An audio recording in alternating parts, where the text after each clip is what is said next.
बिस्मिल्लाहिर्रहमानिर्रहीम। अस्सलामु अलैकुम वरहमतुल्लाहि वबरकातुहू। 9-10 मुहर्रम को नियाज़ बांटना जायज़ है या नहीं? तो ये जायज़ नहीं है। बहुत सारे लोग हलीम पकाते हैं, बिरयानी पकाते हैं, जूस की सबील लगाते हैं और रूह अफ़ज़ा की सबील लगाते हैं। तो बहुत सारे हज़रात ये ख़र्च करते हैं। देखें, आपका जज्बा है, आपके हज़रत हुसैन रज़ी अल्लाह से मोहब्बत है। मैं ये नहीं कहता कि आपकी मोहब्बत नहीं है, मगर इस दिन आप अगर बांटते हैं तो ये जायज़ नहीं है। देखिए, इस दिन तो हज़रत हुसैन रज़ी अल्लाह तआला से को पानी की ज़रूरत थी, तो हम पानी तकसीम कर रहे हैं। पानी तो हम खुद पी रहे हैं ना। खुद पीने से क्या प्यास बुझती है?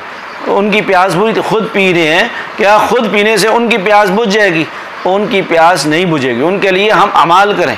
ये बिरयानियाँ खिलाने से उनके पेट भर जाएंगे। वो तो दुनिया से पर्दा करके वो शहीद हो गए, अल्लाह के पास पहुँच गए। अल्लाह ने उनकी जो कुर्बानी है वो ज़ाया नहीं की है, मगर हम सबीलें लगाकर, हम ऐसे करके वैसे करके बिरयानियाँ बांट के ये क्या ज़ाहिर करते हैं? क्या हमें खुशी हुई है?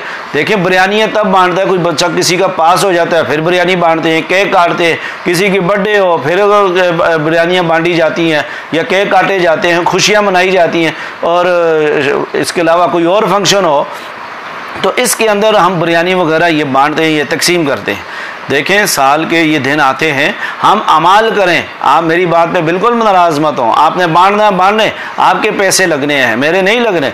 मगर मैं यही कहना चाहता हूँ कि शरीयत के अंदर इसकी कोई हकीकत नहीं है। आप रोज़ा रखें। जब 9-10 मुहर्रम का आप सल्लल्लाहु अलैहि वसल्लम ने रोज़े का हुक्म दे दिया तो गोया के पेट को खाने से दूर करने के लिए हुक्म दिया ना। तो हम यहाँ तो धड़ाधड़ खा रहे हैं, घरों में खाने नहीं पकते, ये नजरों नियाज से कि ना खाने चल रहे हैं और धड़ाधड़ आ रहे हैं। आप और दिनों में दें, गरीबों को दें। आप पैसे, आप सबीलें लगा रहे हैं, आप पैसे भी तो दे सकते हैं ना। आप किसी गरीब को पैसे दे दें। उनको पानी की ज़रूरत थी, उनको खाने की ज़रूरत थी, मगर वो उस वक़्त थी, अब नहीं है। आपके पानी पिलाने से उनको पानी नहीं पहुँचेगा। क्या वो तो जन्नत में चले गए? उनको पानी की क्या ज़रूरत है?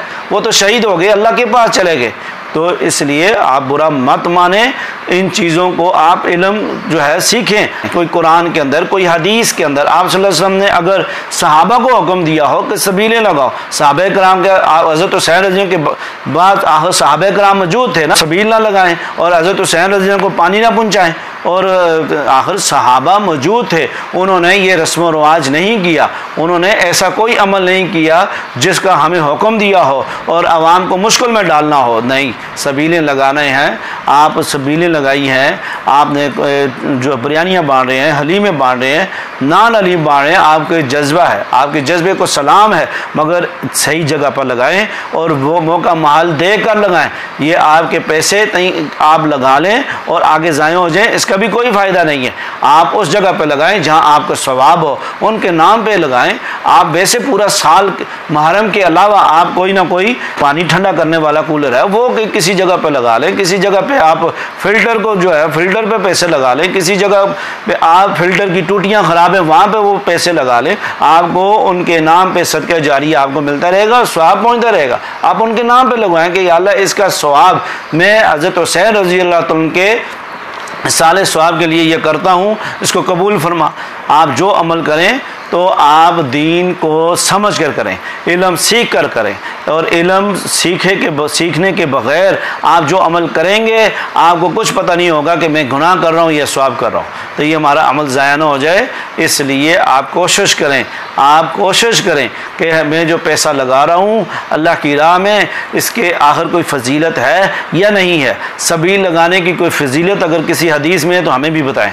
देखें, ये नियाज़ें हैं, ये खानी, ये बांटनी, उस दिन ये जायज़ नहीं है। ये दस्तरखान वसी करने, उनको खाना नहीं मिले और 3 दिन उनके ऊपर क्या गुजरी होगी, और यहाँ हम पेट भर के खाने खा रहे हैं और खाने खिला रहे हैं। हम रोज़े रखें, 9-10 मुहर्रम का रोज़ा रखें या 10-11 मुहर्रम का रोज़ा रखें या 10 मुहर्रम का लाजमी रोज़ा रखें। 1 साल के गुनाहों की बख्शिश का सवाब मिलता है। तो हम किन कामों में पड़ गए? हम अमाल करें, अल्लाह को याद करें और अल्लाह से दुआ करें कि या अल्लाह उनकी कुर्बानियाँ हैं, उनके दर्जात को बुलंद फरमा और उनकी कुर्बानियों को कबूल फरमा और हमें उनकी बरकत से, उनके सदक़े से हमें सीधे रास्ते पे चलने की तौफीक नसीब फरमा। ये दुआ मांगे, ये अमल करें। तो हम क्या कर रहे हैं, नमाज सुबह की कई लोगों ने नहीं पढ़ी होगी, सारा दिन हम लंगर बांट रहे हैं, पढ़ी भी होगी, मैं नहीं कहता, सबका नहीं कहता, मगर कई लोगों के बेचारे सोए पड़े रहे, सारी रात लंगर बांटते रहे, सारा दिन लंगर बांटते रहे, मेहनत की उन्होंने, मशक्क़त की, मगर सुबह की नमाज नहीं पढ़ी, उस वक़्त उस मौके पर भी उन्होंने नमाज नहीं छोड़ी। तो फिर हम क्या कर रहे हैं, हम तो दुनिया के चक्रों में पड़ गए। बहरहाल ये रस्मुआत हैं, ये बिदात हैं, इनसे बचें और दूसरों को भी बचाएं। और ये ऐसी जो अच्छी बातें होती हैं ये आगे सेंड किया करें, आगे लोगों को बताया करें। ये कुरान और हदीस, ये कोई अपने से बात नहीं करे, कोई कुरान और हदीस में अभी तक हमने ये नहीं पढ़ा कि आप 9, 10, 11 मुहर्रम को आप सबील लगाएं और आप बिरयानियाँ बांटें और खूब खाएं और दूसरों को खिलाएं, पेट भर कर खाएं।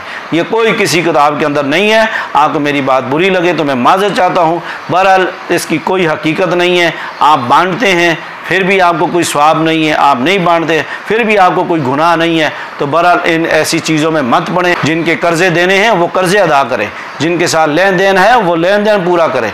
और इसके अलावा अगर कोई गरीब है जिसका चूल्हा नहीं जलता, जो रात को भूखा सोता है, उसको उसके साथ हेल्प करें, उसके साथ तावन करें, उसको अपने पैसे जो है दें ताकि वो आपके लिए सदका जारिया हो। हज़रत हुसैन रज़ी अल्लाह के साले स्वाब के लिए दे दें।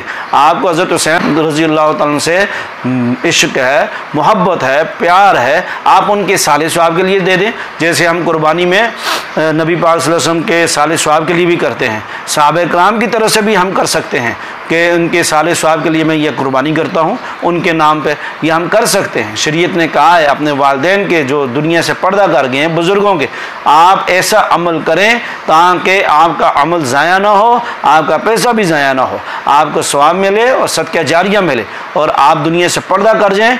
दुनिया में भी आपको स्वाब मिले, आखिरत में भी आपको स्वाब मिले। दुनिया में 10 गुना ज़्यादा मिलेगा और आखिरत में अल्लाह उसका अजर आपको देता रहेगा। जब तक लोग उसको इस्तेमाल करते रहेंगे वो अजर आपको मिलता रहेगा। इसलिए ये जो हम करते हैं कोशिश करें इससे बाज आ जाएं और इससे कोई फ़ायदा होने वाला नहीं है। आप अगर कोई कहें कि आपको कोई फ़ायदा होगा, कोई हदीस है तो साबित करें, हम भी इसको मानें। अगर कोई हदीस के अंदर है कि आप सबील लगाएं तो आपको फ़ायदा होगा, आप सबील लगाएं और आपको ये इनाम मिलेंगे। देखिए रोज़े का हुक्म है, आप सल्लल्लाहु अलैहि वसल्लम ने रोज़े का हुक्म दिया और उसकी फजीलत बताई कि इतना सवाब अल्लाह ने आपको देना है। इसलिए कोशिश करें इन चीज़ों से परहेज़ करें और अपने उलमाए किराम से, जो आपके महल्ले के उलमाए किराम हैं, उनसे आप दीन सीखें, उनसे आप पूछें। ये कोई बात नहीं है कि जी ऐसे हो गया, जी वो बच्चे ने ज़िद लगाई है मैं बांटूंगा, मैं ये करूँगा, मैं वो करूँगा। ये बच्चों की ज़िद्दों का मामला नहीं है। ये हम रस्म और रिवाज के चक्कर में पड़े रहते हैं। पूरा साल तो हज़रत हुसैन रज़ी अल्लाह तआला हमें याद नहीं आते। नाउज़ुबिल्लाह, मैं जो खुल के ये बात कहना चाहता हूँ, पूरा साल तो हज़रत हुसैन रज़ी अल्लाह तआला अन्हु हमें याद नहीं आते, उनकी कुर्बानी हमें याद नहीं आती। उन्होंने नेज़े पे चढ़ के भी कुरान को नहीं छोड़ा, कुरान पढ़ते रहे और हम पूरे साल कुरान नहीं खोलते। और उन्होंने फिर उस हालत के अंदर नमाज को नहीं छोड़ी और हम 9-10 मुहर्रम में रोज़ा भी नहीं रखते और नमाज भी नहीं पढ़ते। तो फिर हमारी कौन सी मोहब्बत और इश्क का ये जो दावा है ये तो झूठा है। इसलिए अल्लाह के लिए ऐसे अमल करें जो आपको क़यामत वाले दिन काम आए और आपसे देखकर कोई दूसरा बंदा सीखे। ये फतवे ना लगाएं ये वहाबी है, ये फ़लाँ है, ये सुन्नी है, ये तो ऐसे है, ये मुर्तद है, ये अहले हदीस है। ये नहीं, ये कुरान और हदीस। अगर इसके अंदर कोई अमल है तो आप बताएं, हमें भी बताएं, हमें आप जो है मैसेज करके बताएं जी आप ये बातें गलत कर रहे हैं और आप बिल्कुल ये बातें अपने से कर रहे हैं, तो हम भी मानेंगे। आप कोई दलील दें, कोई हदीस से दलील दे दें, हमें भी पता हो, हमें भी आइडिया हो कि ये हम जो बातें कर रहे हैं गलत हैं, ये सही हैं। अल्लाह ताला हमें इन बातों पर अमल करने की तौफीक नसीब फरमाए, दीन के मुताबिक अपनी ज़िंदगी गुजारने की तौफीक नसीब फरमाए, हर तरह की बिदअत से, रस्मुआत से हमारी हिफाजत फरमाए। आमीन वल्हम्दुलिल्लाहि रब्बिल आलमीन।